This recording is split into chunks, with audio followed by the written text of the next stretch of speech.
Hi, how's it going? Couple chairs, couple mics, two dudes, one of which is an absolute superstar.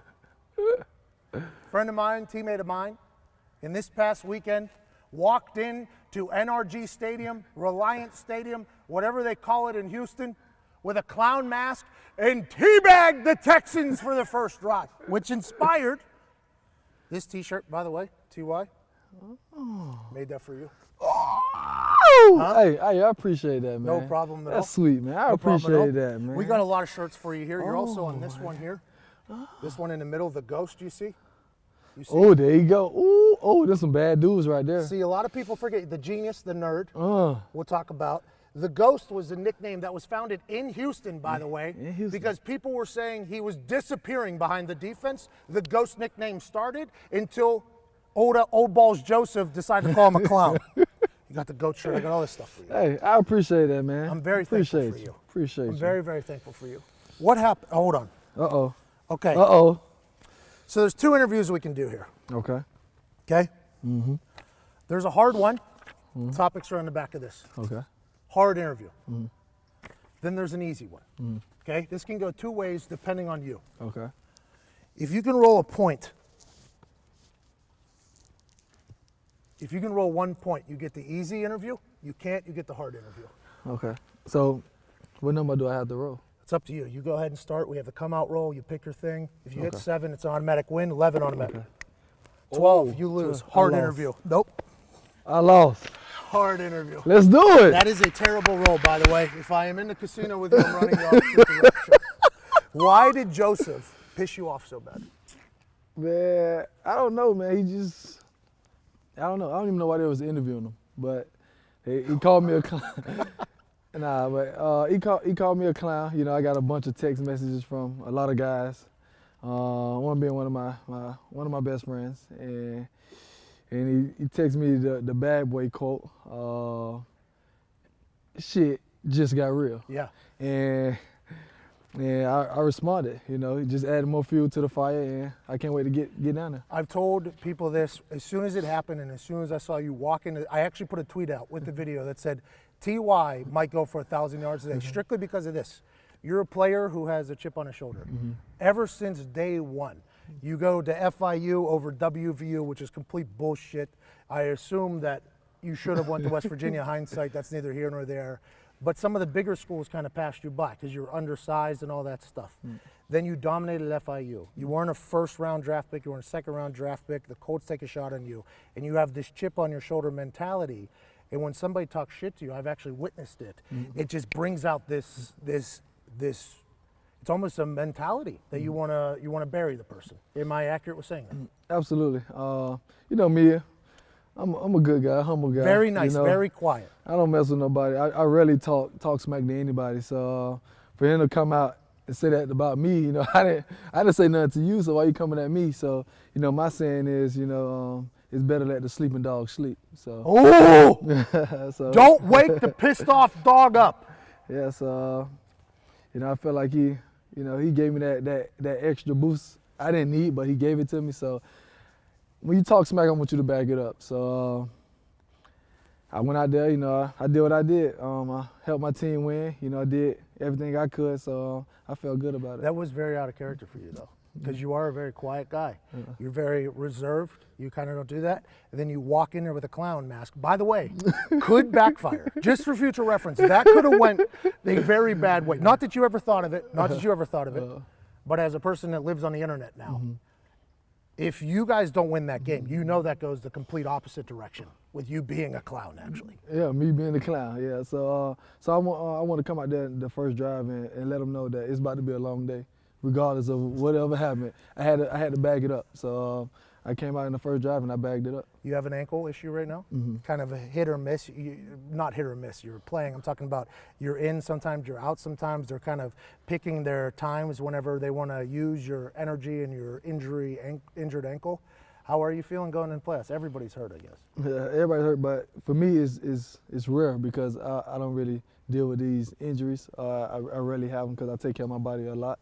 So for this one, you know, it's tough, but you know my team need me, so I'm doing everything I possibly can to make sure I'm out there. Have you become a real leader in this locker room? I mean, you're one of the longest vested players in the Colts. Whenever I was with you were very young. Reggie Wayne was the OG in the wide receiver room. He leaves, you're now that guy. Have you enjoyed that role? Oh, absolutely. You know, Reggie set me up perfect to be in the position I'm in. You know, he told me everything I needed to know for, you know, the day he retired. I stepped out that, you know, I was going to have to assume that role. You know, Marvin did it for him. He did it for me. So it's only right that I continue and pass it down. Is this a hard interview because you wrote a crap there? No, man. I love it. I love it, Are man. you, if you had to rank you and your kids, who's the most athletic kid in the family? The most athletic? Including you. I feel like your one child can smoke you. I saw a video of him on the internet, and he was more athletic than anything I've ever seen in my life. Not right now. But right now it would be my youngest, Ty, my youngest son, then my oldest son, and then my daughter. But she's pretty fast. But the youngest he's probably gonna be the best one. Although my oldest has really stepped up his game, and he is a problem. When did you become a father? How old are you? I was going into my senior year in high school, so maybe about 16, 17. This happens a lot, by the way. Mm-hmm. This happens in the world a lot. High school athlete has a baby, and then the conversation normally turns like, well, he wasn't that good of a dad because he had to go do his business.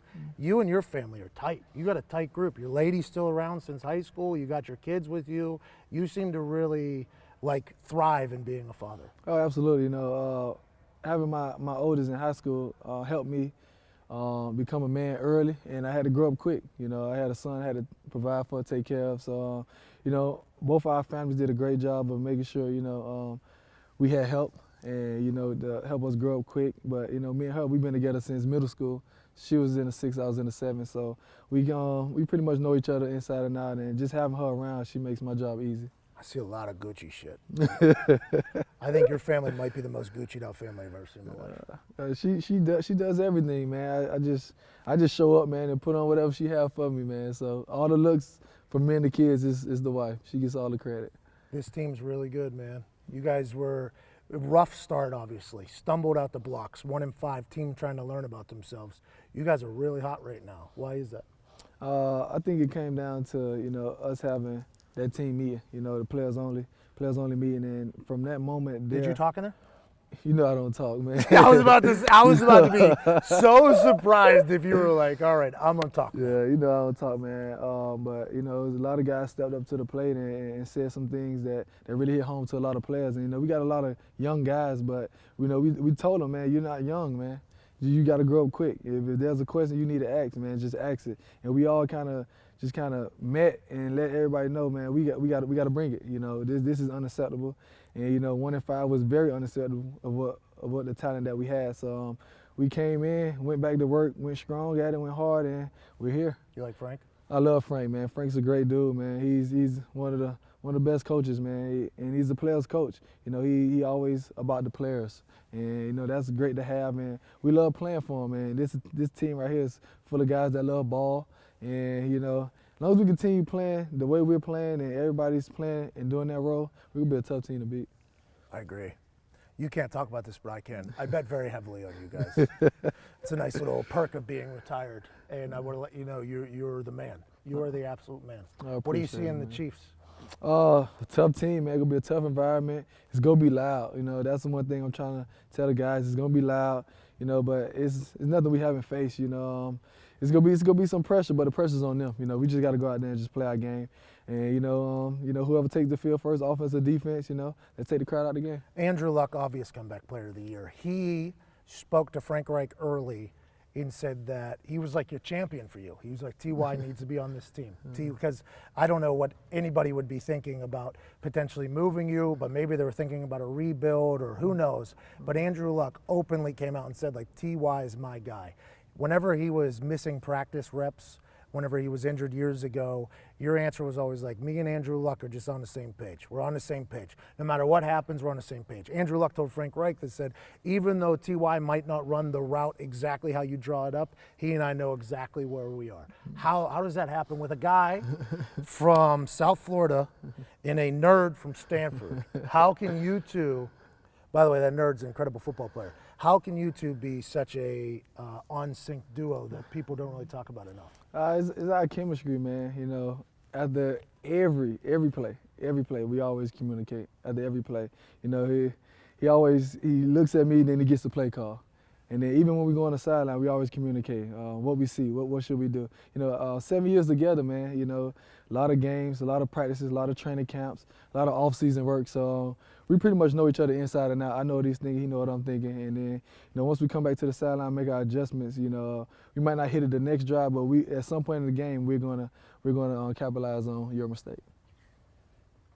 You guys gonna win by like 50 or like what are we thinking? Win by 50 this weekend or no? We just got to get it done, and this group right here is good. You know, going to the playoffs, the one thing you need is a team that's hot, and we're hot. So we look forward to it. It's gonna be a great game, but you know, we can do it. Tell the team that during the national anthem. Oh. They better be ready. The home of the. And everybody's gonna say it.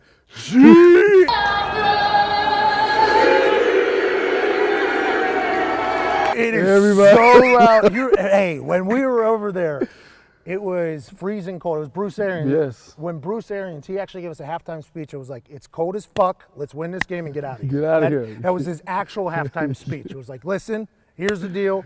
You're cold. We're cold. Let's win this game and get the hell out of here. Get out of here. It was probably 3/4 full, which was incredible because they were already out of it. Right. And their fans were lit from the beginning. And that Chiefs yell was one of the most impressive things I've ever heard. It's like a war cry for them. I swear it is. It really is. It is. And if you're not ready, it can do some things to you, man. Just standing there, national anthem, like, oh, what a moment. I'm in the playoffs. And then all of a sudden, like 70,000 people just scream, gee, shit. Yes. That happened to me. That happened to me. I almost pooped. It was so cold, I almost pooped. Yeah, it's crazy, man. It's crazy. Is this the most fun you've had playing football in a while? Oh yeah, man. It's very fun, man. Just being around the guys, man. It's cool, man. And they love this. They love what they do, and they love this game. And they're all in, man. They bought all in from the week 6. So it's gonna be special, man. And like I said, man, like I tell them, just enjoy the moment, man. And when you in there, seize the moment. You know, in football, the play don't care who makes it. So as long as you're there and you're able to make the play, you're gonna be fine. The play don't care who makes it. TY's normally the one making it, though. You caught a ball in triple coverage this past week. Andrew threw it into triple coverage is also another way to spin that. But you came down with it early. You're one of my favorite humans to watch from when you were young and this quiet, chip-on-the-shoulder kid to getting wealthy, which you should have because you earned that, and now you're taking on a leadership role.